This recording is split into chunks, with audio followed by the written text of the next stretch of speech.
Dan juga ini Anda saksikan ada mobil iringan yang sudah masuk diikuti oleh pasukan berkuda, ada 75 seperti tadi disampaikan oleh rekan kami baik itu Karmel dan Ausurio, dan juga ada siswa-siswi SD yang berjajar di Istana Bogor sembari membawa bendera merah putih dan bendera Turkiye. Tampak di layar kaca Anda sesaat lagi Presiden Recep Tayyip Erdogan akan turun dan langsung disambut oleh Presiden Prabowo Subianto.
Hormat senjata! Jauh!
Kakak, senjata!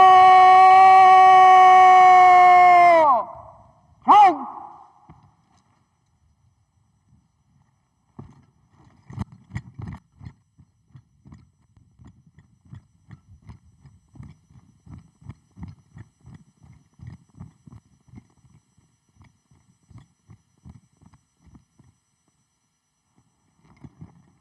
Lapor, upacara penyambutan siap dimulai. Selanjutnya pasukan siap diperiksa.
Upacara telah dilaksanakan.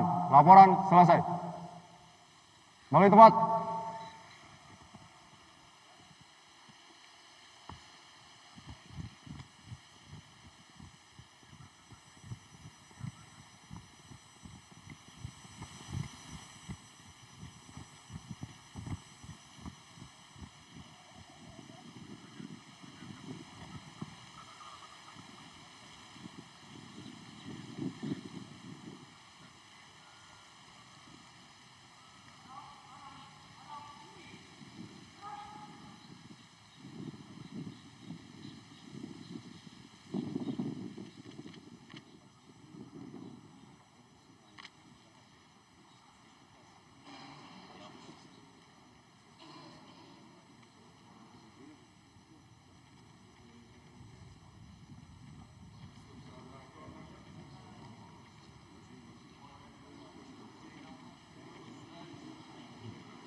Iya.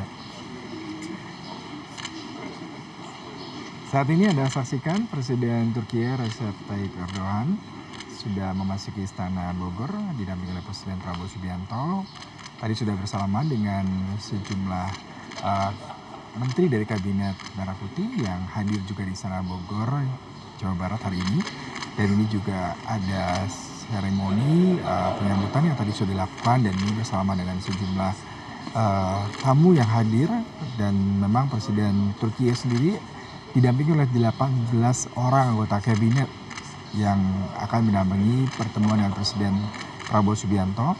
Di agenda kunjungan luar negerinya selain Indonesia ada 4 negara lain seperti salah satu ke Pakistan, dan kunjungan ini akan dilakukan dari kemarin tanggal 11 Februari hingga hari ini 12 Februari 2025.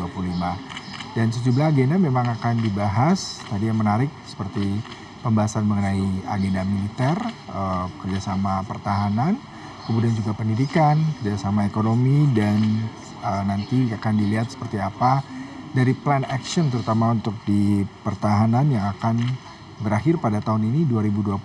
Tadi kalau rekan saya Ausrio Dholu sempat mengutarakan ada kerjasama plan action yang dilakukan dengan Indonesia dan Turkiye di tahun 2023 di bidang pertahanan hingga berakhir 2025 ini. Ada 49 rencana aksi, yaitu mulai di defense industry, kemudian juga seperti pengadaan rudal MAM, rudal armada, rudal cakir, kapal, dan juga beberapa alutsista lain. Nah, kalau kita bicara mengenai sektor ekonomi, Indonesia dengan Turkiye ini sudah berlangsung dari 2023.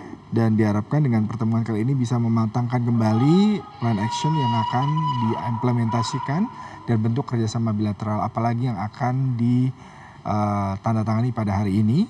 Nanti memang akan ada pertemuan bilateral secara tertutup, kemudian diikuti dengan makan siang dan juga konferensi pers. Kalau tadi kita saksikan Presiden Turkiye Recep Tayyip Erdogan disambut oleh antusias baik itu warga Bogor sebanyak 2.500 pelajar dengan setia menanti kedatangan Presiden Recep Tayyip Erdogan sejak keluar pintu tol Bogor, kemudian Baranang Siang, kemudian Patung Kujang, kemudian juga menuju ke Istana Bogor. Dan ini Anda saksikan di dalam Istana Bogor, Presiden Prabowo dan Presiden Recep Tayyip Erdogan sedang berfoto bersama. Ini adalah pertemuan kali ketiga. Sebelumnya Presiden Prabowo selaku Menteri Pertahanan juga sempat bertemu dengan Presiden Turkiye terkait dengan kerjasama pertahanan yang sudah dilakukan dengan Turkiye sendiri.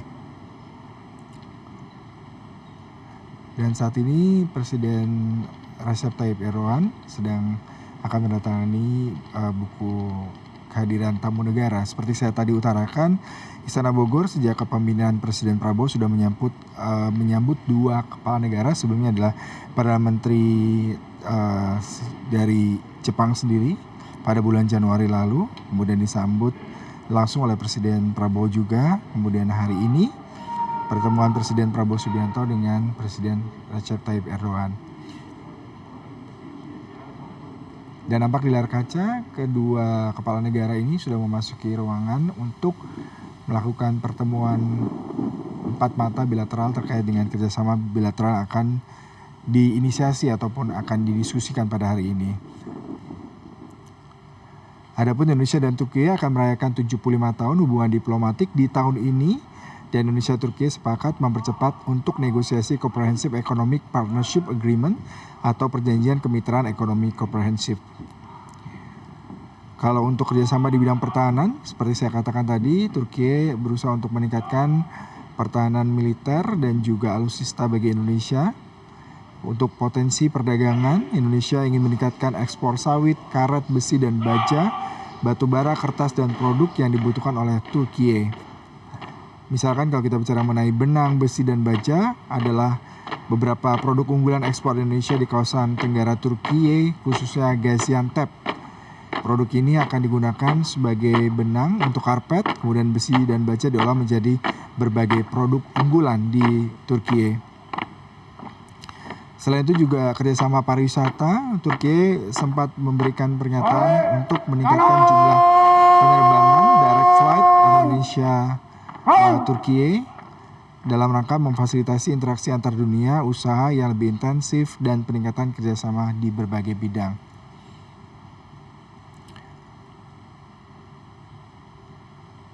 Mundur kiri senjata.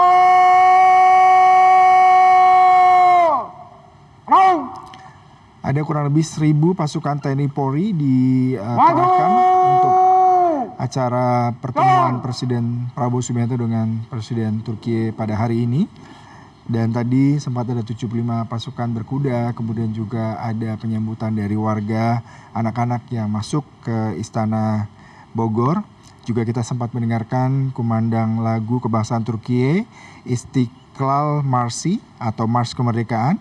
Ini ditetapkan sebagai lagu kebangsaan pada 21 Maret 1921 yang liriknya diciptakan oleh Mehmet Akif Ersoy, seorang penyair Turkiye, sedangkan lagunya digubah oleh Zeki Ungor yang biasanya dinyanyikan hanya kedua bait pertama. Ini dapat Anda saksikan cuaca kota Bogor hari ini cerah. Istana Bogor juga nampak begitu indah, terlihat pemandangan dari pantauan drone untuk menyambut kehadiran Presiden Turkiye Recep Tayyip Erdogan. Secara formal, hubungan diplomatik Indonesia-Turki dimulai sejak 1950 dan secara historis akar kerjasama sudah terekam dalam perjalanan sejarah kerajaan-kerajaan Islam yang tersebar di Nusantara seperti Samudra Pasai. Dalam situs kemenlu.go.id, dalam laporannya hubungan bilateral Republik Indonesia dengan Turkiye memaparkan tentang adanya catatan resmi dalam Muhime Records yang dikeluarkan oleh Divan I Humayun atau pemerintahan Ottoman.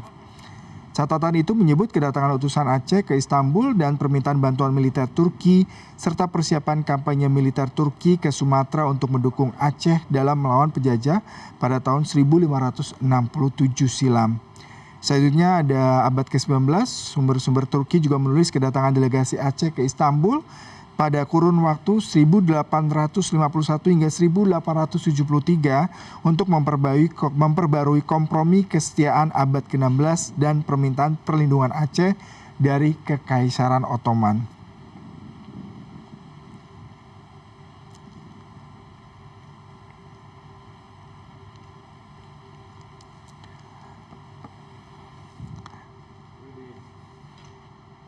Sembari kita menantikan pertemuan bilateral yang tertutup, nanti akan ada konferensi pers terkait dengan pertemuan tersebut. Apakah nanti akan ada inisiatif baru terkait kerjasama bidang pertahanan, pendidikan, ekonomi, dan juga mungkin bidang lainnya. Dimana kalau kita ketahui Turki juga salah satu objek tourism bagi warga negara Indonesia untuk menghabiskan libur mereka karena negara Turki ini sangat unik, memiliki keindahan Eropa dan juga Asia. Kalau kita bicara mengenai kerjasama di bidang penelitian pengembangan pertahanan, dilakukan antara lain dengan penelitian pengembangan software defense radio antara Aselsan Turki dengan PT Welracom Megajaya dan PT LAN Indonesia. Kemudian ada kerjasama penelitian dan pengembangan IFV Infantry Fighting Vehicle antara FNSS Turki dan PT Pindad Indonesia. Dan kedua negara juga memiliki kerjasama untuk peningkatan kapasitas industri pertahanan.